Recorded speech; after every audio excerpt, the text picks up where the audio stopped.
what is your favorite thing about mixing?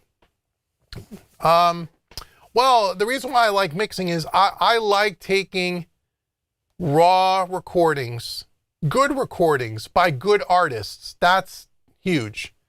People don't believe me when I say this, but it's true. It's been true since I started.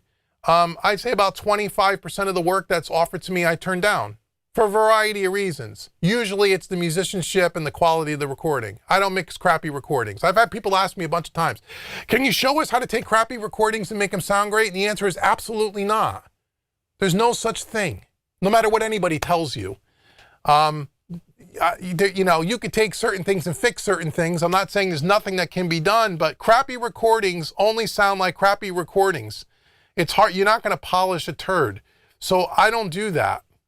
So so my favorite thing about mixing is taking great songs by great musicians that are recorded well and taking those raw things and making them sound finished like a record.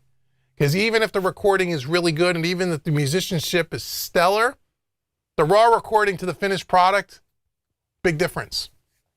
And so I like taking that and sculpting that and making it sounds great. So when you listen to it, it's like, you know, the first stands up. That's what I like about it. I've always liked that.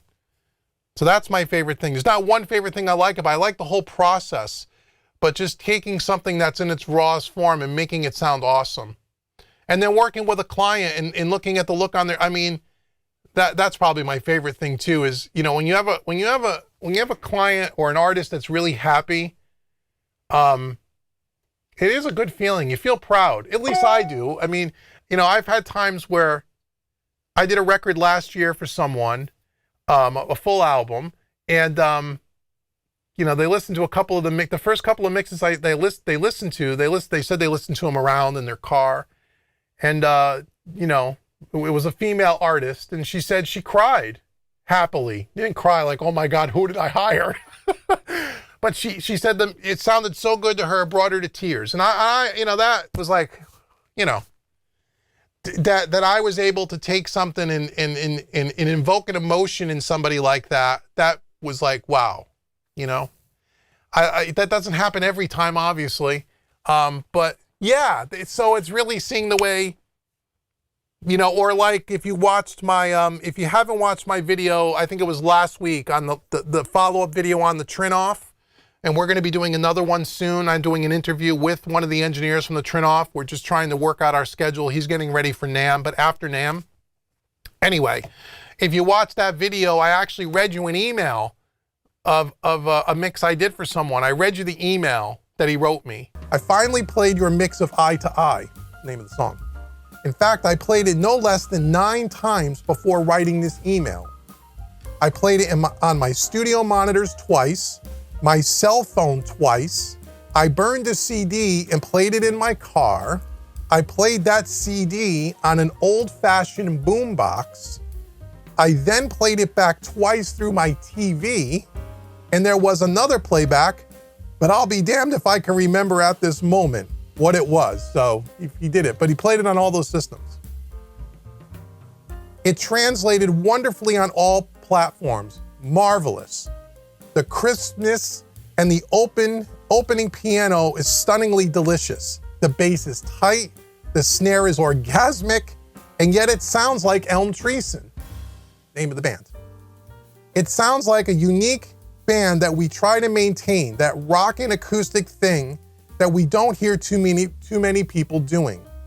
And you gave Bobby's solo just a little extra something. And the vocals, damn, exclamation point. What I love overall is that you basically kept my vision for the song, sound, and vibe, which I accomplished using 99,000 plugins before I found you at Home Recording Made Easy. It's funny.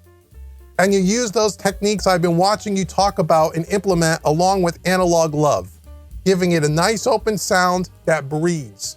You didn't compromise what we do.